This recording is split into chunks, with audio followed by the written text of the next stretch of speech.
Hey, Genderqueer gang, Bobby Joe. Um, Sorry I'm posting this a little late. I was hanging out with my partner all day and kind of forgot that I was supposed to do this. um, so the topics for today, I'm going to answer both of them, are uncomfortable questions and comments. Have you gotten any, and how do you handle them? Have you dealt with any bullying or hate? How do you handle it? So uncomfortable questions. Yeah, I've received them. I mean, I don't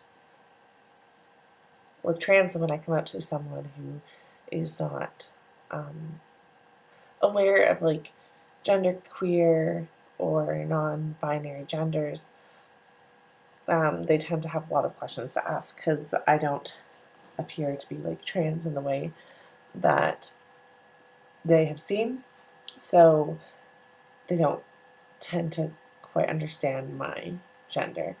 So like when I first started going on T, I had someone ask me, well, are you going to stop wearing makeup now then? I've been asked, like, specifically straight up, how I identify with my crotch area and um, if it's just the top surgery that I want or the other. Yeah, I've been asked a lot of awkward questions. Depending on who it is and the context of how it's coming, I answer it. Generally, because I'm open to sharing things usually, and I know that others aren't. So like, I feel like sometimes just to like be able to understand people better and to be able to um, learn more about trans issues. Like sometimes those questions need to be answered, otherwise they're just never going to know. Even though like the dynamic of that is pretty fucked up. Like it shows a lot of cis privilege in the fact that they can ask about our bodies and we can't ask about theirs. Mainly because trans bodies are treated like public property, and like it's done through the medical system as well, where they get to decide on whether or not you qualify for things. Yeah, so depending on like the way the question is asked, sometimes I'll answer it. Like if I can tell they're just trying to understand, as opposed to like coming from like an unkind way or like I don't know if that really makes sense. I feel like you get that. In which case, like, I'll then be like, you don't have a right to ask me that. Or I'll be like, I don't feel comfortable sharing that with you. Sometimes I will tell someone after I answer the question, maybe think about whether or not these are actually appropriate questions to ask people and that some people might not feel comfortable and they're so on. Yeah. So that's kind of how I deal with that. Have I ever been bullied or received hate? Bullying isn't really an issue for me because I'm not in high school or middle school. Once you leave, like, that's weird, there was someone outside. Once you leave a, centralized school, you don't have to deal with the same people every day. You get to choose who you get to be around, usually. In some cases, you might not be. But if you do, then, like, there's no reason why you'd be hanging out with someone who's bullying you. Hate is a different story. Yes, I've received hate.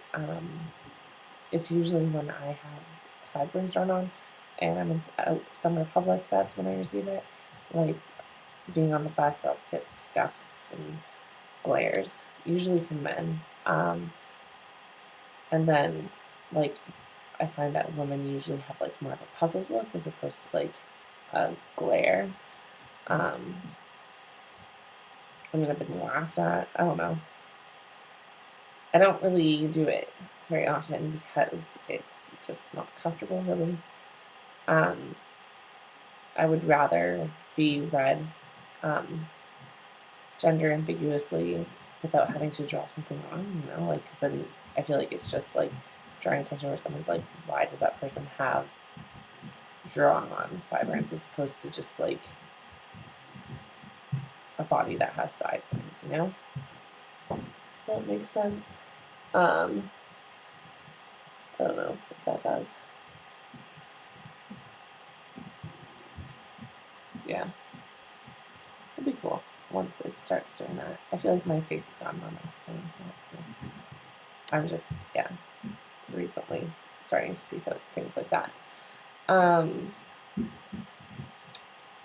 I do deal with a lot of hate at a nightclub that I work at, and um, it's not directed at me because they don't know that I am gay. I don't think they know because they make a whole lot of gay jokes around me, but not directed at me. But it's just the type of people they are. It's a straight nightclub, you know. The managers make gay jokes.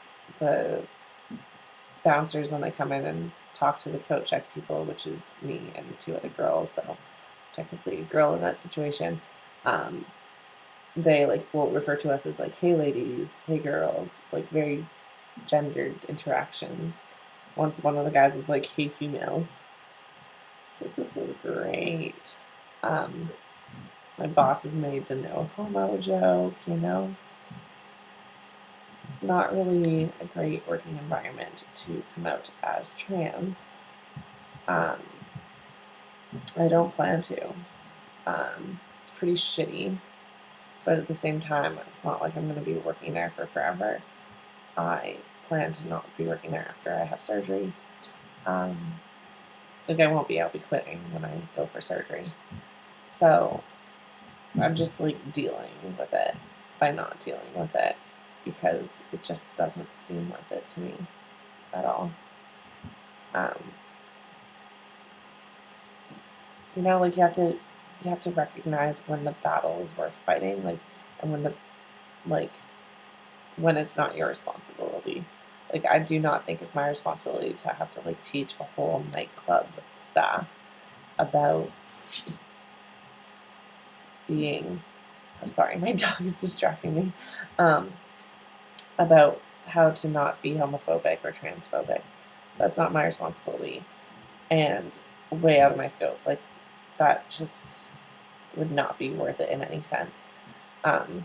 Yeah, so I guess that's my advice, to like notice when it is worth explaining and notice when it isn't, because sometimes it really just isn't worth it. And that's shitty to recognize. Like, it's super shitty to recognize. But like, it would just like, I don't know. When it's not worth it, it kind of tears you down too much and takes way too much of your own energy. And, you know, it's not your fault that there's douchey people. Like, yeah. I think all you can do is recognize that make sure that the people who are important to you are getting it. You know? Yeah, so that's all I have. Have a good night. I'll see you next Wednesday. Bye.